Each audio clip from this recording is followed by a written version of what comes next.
All right, well, let's go ahead and get started. So today's reading was Ascend, and Ascend fits a bunch of different things for the spring, and that is that energy is ascending, and if we look at the ground, we can see the moisture is evaporating off of the ground and rising into the sun or into the sky, which is what it's supposed to do. The Chinese philosophy, a lot of the Taoist philosophy and everything all kind of looks at the number 3 as being heaven, earth, and man. And man is the piece that is both in the heavens and on the earth. And so in the wintertime, the heavens come to the earth. And in the springtime, earth comes up and touches heaven. And so we kind of see that in the way the rain comes down, and then evaporation happens and it brings it back up. And we're the one that kind of sits in the middle, because water is so important to us. We're always seen as connecting heaven and earth. So it's kind of, anyway. So then also, the third thing is ascending. I don't know if any of you have noticed, but recently you cannot remember things. It's like, yeah, that thing,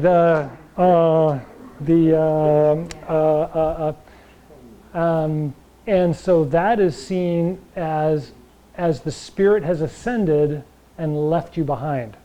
And so all of your knowledge is gone because it's all in your spirit. It's not really in your body. Your body doesn't really have a memory of things so much as the philosophy says. I mean, obviously nowadays we know that the body's DNA has memory, and it remembers a lot of stuff, and a lot of things we do are actually based on our DNA, the natural body's response to things based on thousands of years of evolution.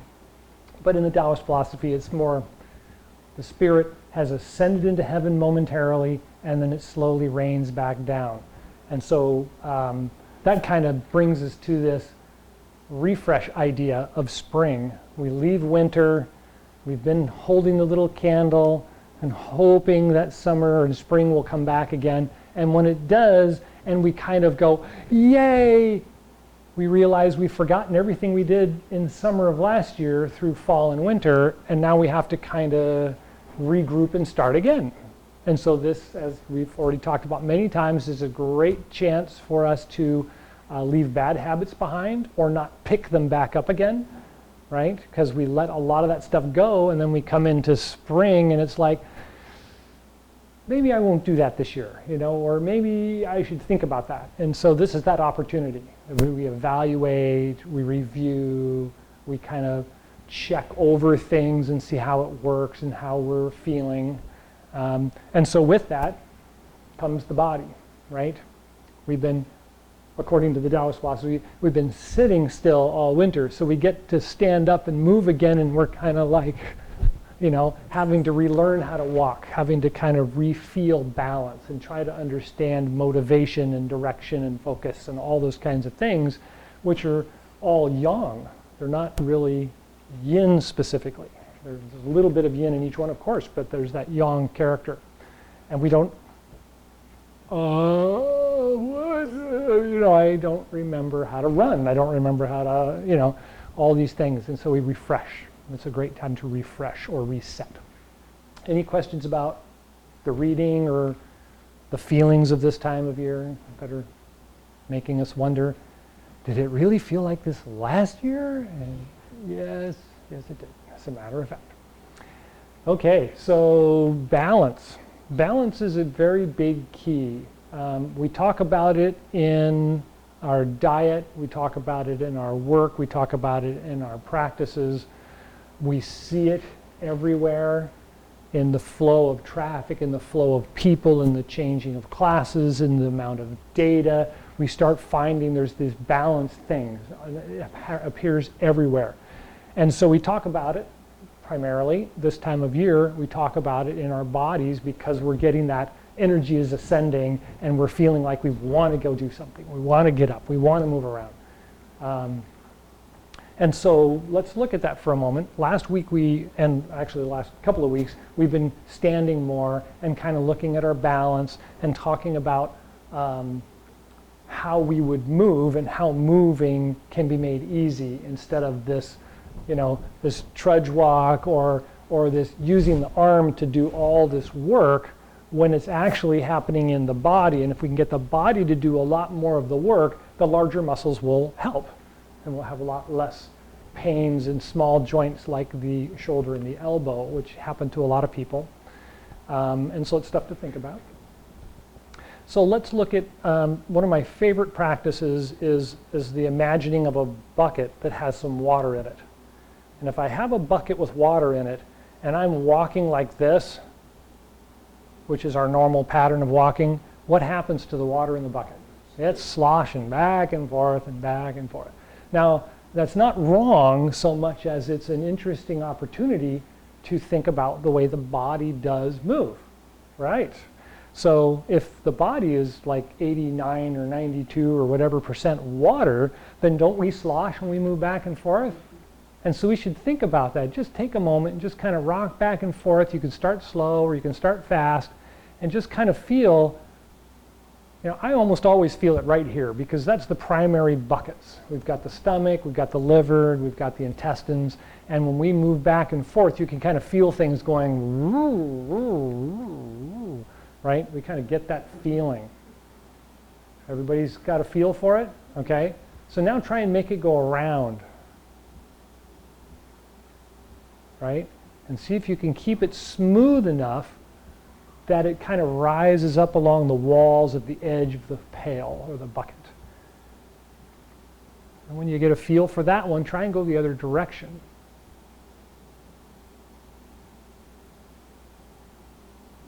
So far, so good?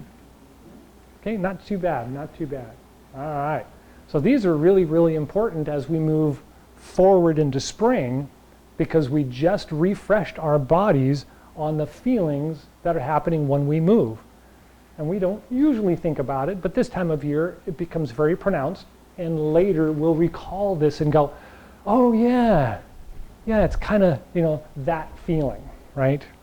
So far so good? Okay.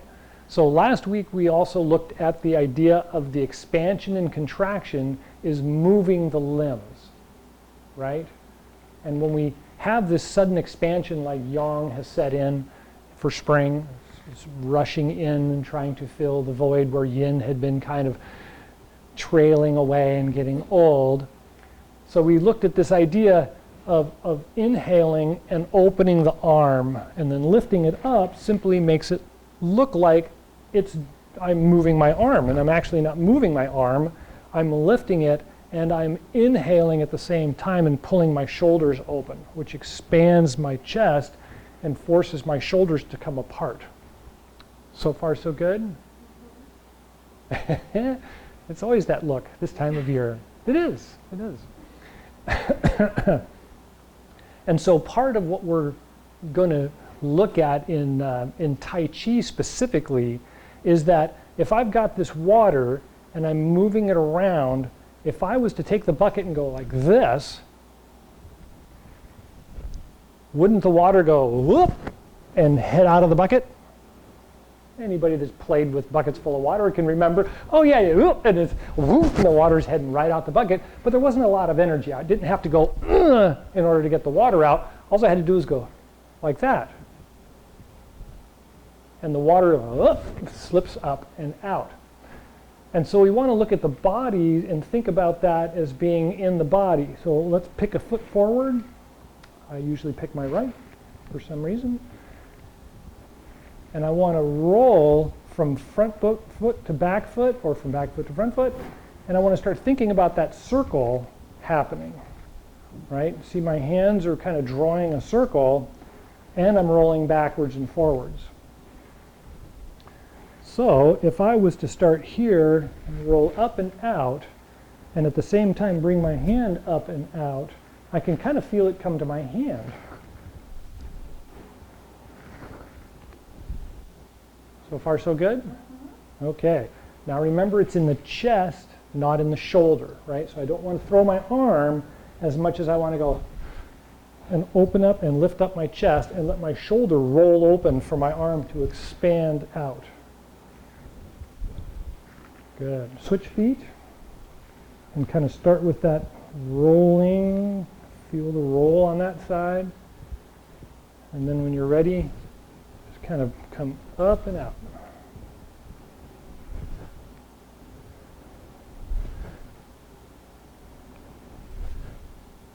Good. Fun stuff.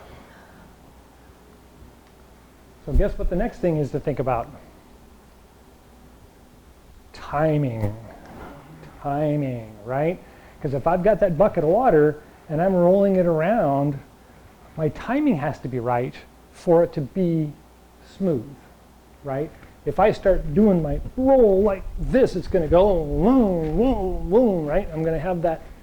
And so I can't be here before my arm. I've got to, right, feel the spring kind of unload, feel the things all flow in time. And that's why we stopped and kind of looked at how the fluid in the body rolls with us. It gives us a sense of timing. And so when I do this, I want to make sure that I'm not doing this too soon or too late. I'm already retreating and my arm hasn't finished coming out yet. Now mind you, I'm kind of mixing a bunch of different things together, but that's the idea, right? Is to try and see the timing in things, get a better sense of the timing in things. So that takes us back to walking, right? Because I have to do something before the next thing happens. We talked about that last week. Both of my feet turned in, or should I say turned to, let's say, the left. If my right leg's forward, they turn to the left. This is a great position because it gives me some really, really good balance. But if I just try to step forward without doing anything, now my feet are crossed up and I don't have any use of my hips and my knees. They're locked up. And so before I go, I actually have to retreat and let the foot turn so that when I step forward, I'm in the right place with my feet. I'm in balance, I'm coordinated, and I've got to do it again. Well, I have to retreat to turn the foot and then step out. Good. So you get that sense of timing really obvious, right? It becomes very obvious that you've got to do one before the other, otherwise you're going to end up in this really odd position. And so if now we tie these two pieces together.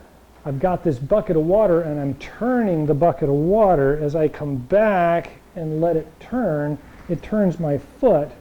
And now as the water's coming around the other side of the bucket, I want to roll it out to the next side and keep it going, right?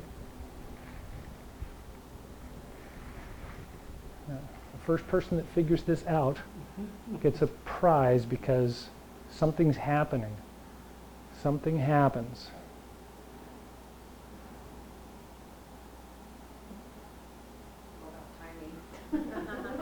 Well, my timing is off.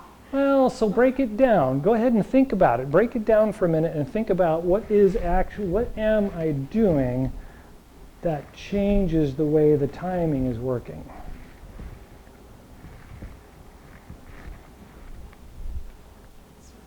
Once the turn in the leg provides me the direction. There you go. Ooh. That is it. Gold star. Thank you. So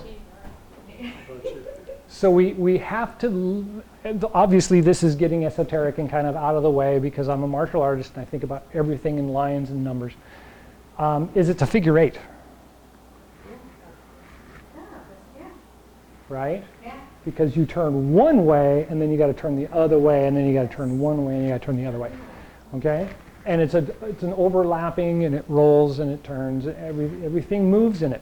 And so martial artists are always looking at the line as being cross-centric, right? It's a cross. You're always passing the center line in order to get someplace. Because if I go straight in, I am under fire. Imagine somebody standing there chain punching, and I'm going, okay, I'm on this side, and then I'm on this side, and then I'm on this side, and then I'm on this side, because if I walk straight into it, I'm just getting pummeled with every shot, right?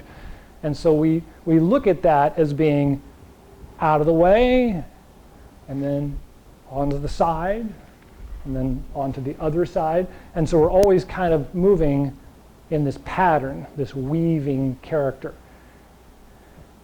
Any thoughts on that? Any questions about the legs? Because we've just been doing the legs so far. Kind of a little bit with the hands, not too much.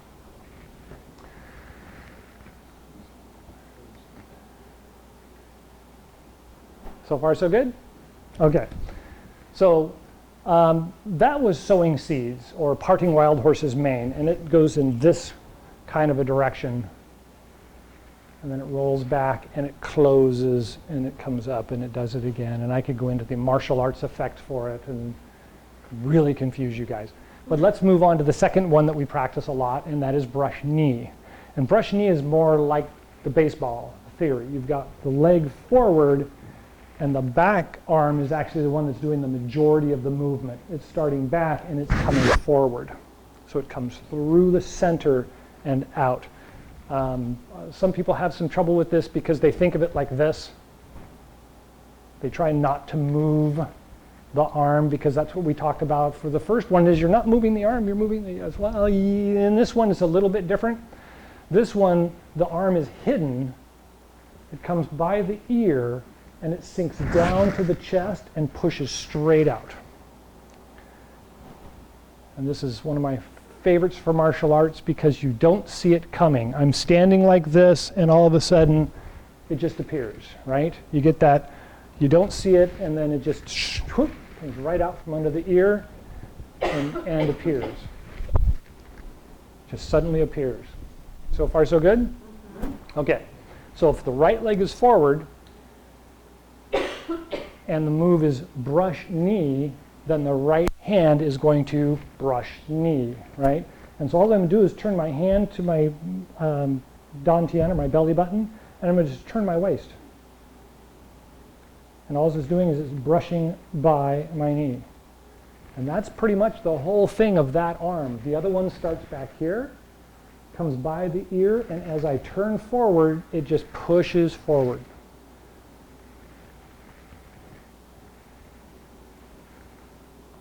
Good. Try and keep that palm close to the center of the body and push straight out. So if you want to hide it on your way around, it comes off of your ear, it tucks into your chest before my chest turns. See, my chest hasn't turned yet? And so my hand just goes from here to here, and as I turn, it becomes the center of the body.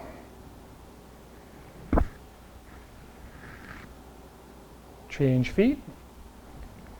Left leg is forward, brush knee is the technique. Left hand will be brushing the knee. Just put it in front of the dantian or the belly button and then turn the waist, and you can see it just brushes right by the knee. And the other hand comes over the shoulder and tucks past the ear to the chest, and as I turn, it just pops right out of the center of the body and pushes forward.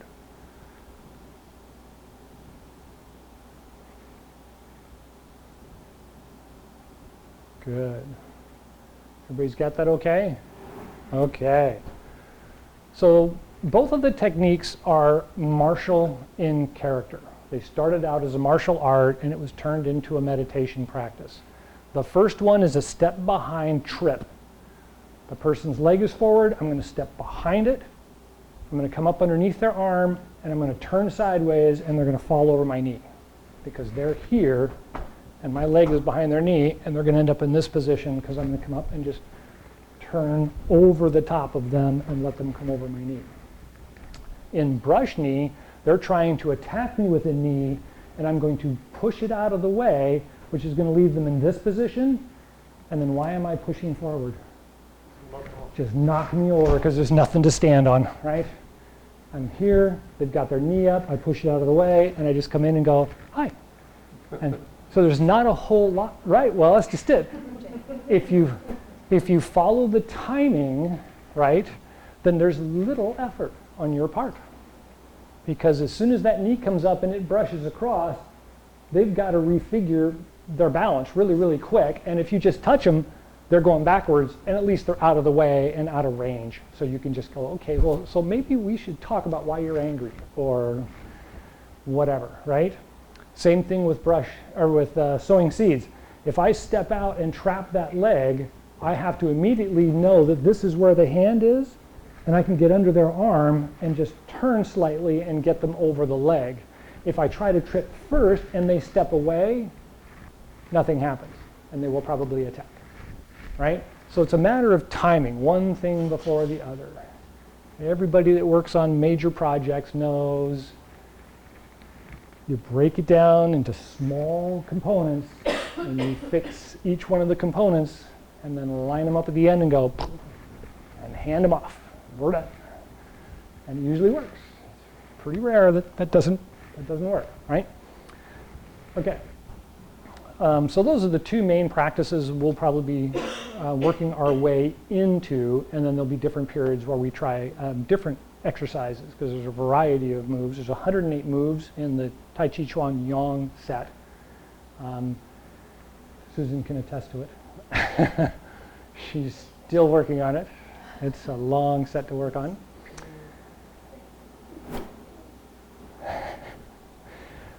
So all winter long, we did Chi Gung exercises that helped us to find our breathing pattern, right? To get a nice, quiet breath, to fill the body properly, to feel the circulating of the Qi in the body, and just to recognize that quietness that's in the body naturally.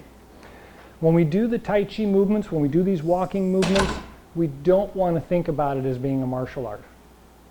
They came from there and they went to a meditative state. So somebody must have had a purpose, right? Somebody had some purpose.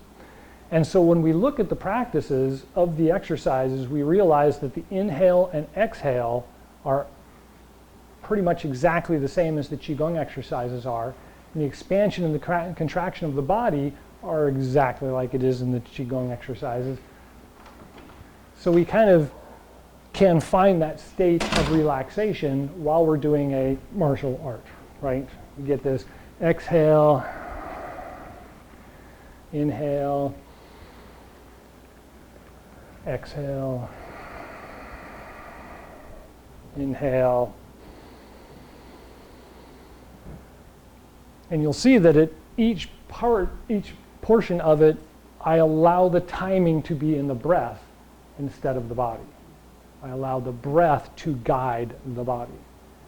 And if we can follow that, we can usually understand a lot about ourselves. If you're in a meeting and somebody says something and you kind of twitch a little bit and all of a sudden realize that your breathing has gotten really short, that's a clue, right? You get anxious, your breath shoots up. There's a clue. If you don't notice them, that's okay. But it's something that in the Taoist philosophy, this is the time of year when we start looking at, well, so how am I reacting to that? Well, I don't want to react like that to that. You know, that's something I actually want to react well to, and I'm not reacting well to it. Can I change that? Modern psychologies, a lot of modern psychology uses CBT, cognitive behavioral therapies. One of the greatest ones for this time of year is when something kind of shocks you, you remember something and go, laugh at it. Laugh at it. Don't take it sitting down. Right? This is something we don't want to have.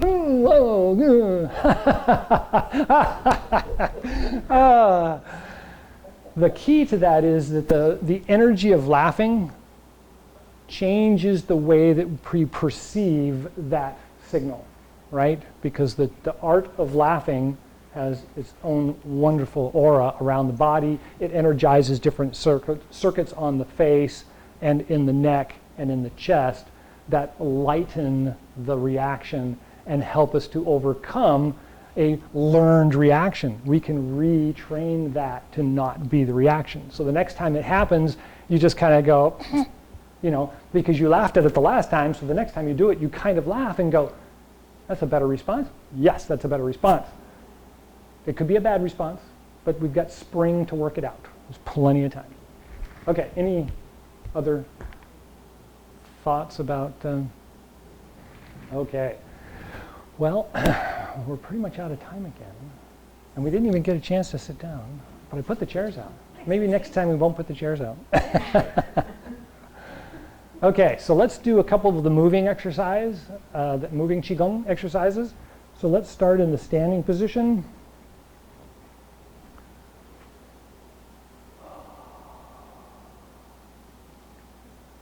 Take a couple of breaths and just feel the balance of the body. You want to be equal on the feet. You want to feel the body lifted up, straight up over the center of the feet. Bend the knees slightly and lift up the head, tuck in the chin. Rest the tip of the tongue on the roof of the mouth just behind the front teeth.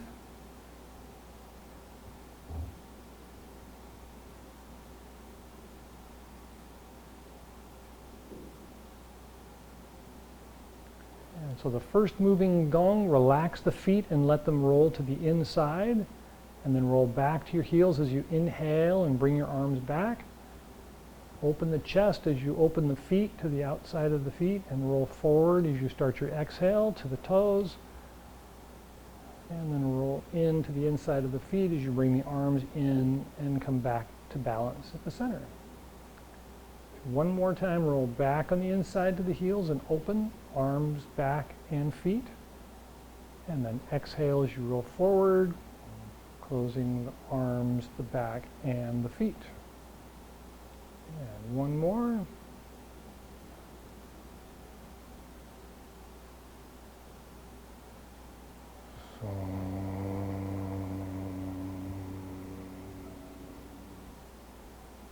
And relax.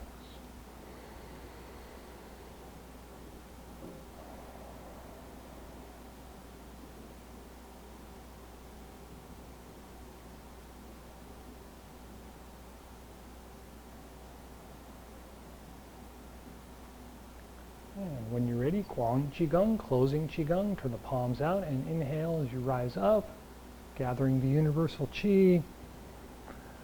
And then draw it down to the top of the head. Take a breath at the heart and lungs.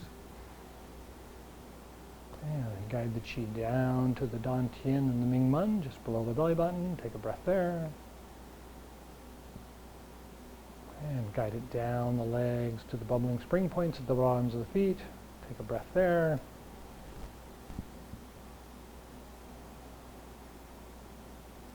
And take a couple more breaths. And just feel the bottom of the feet.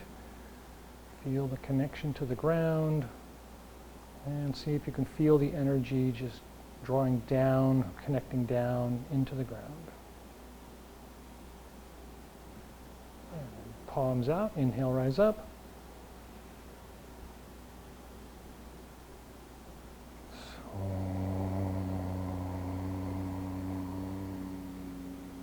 Take a breath at the heart and lungs.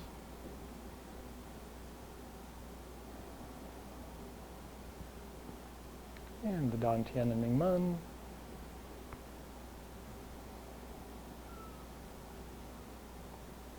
And the bubbling spring points.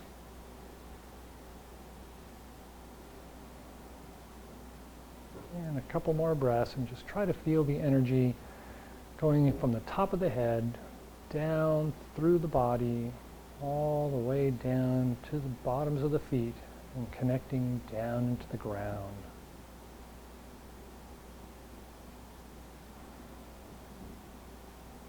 And when you're ready, palms out, inhale, rise up.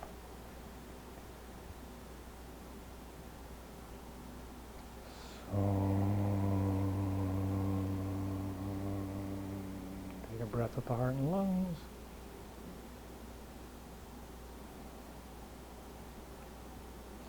And Dan Tian and Ming Men.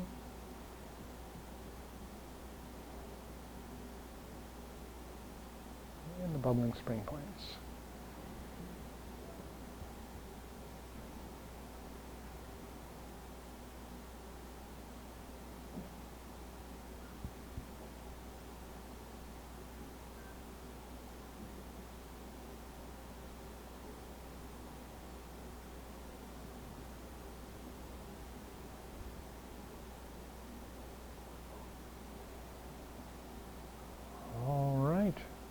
last thoughts or questions?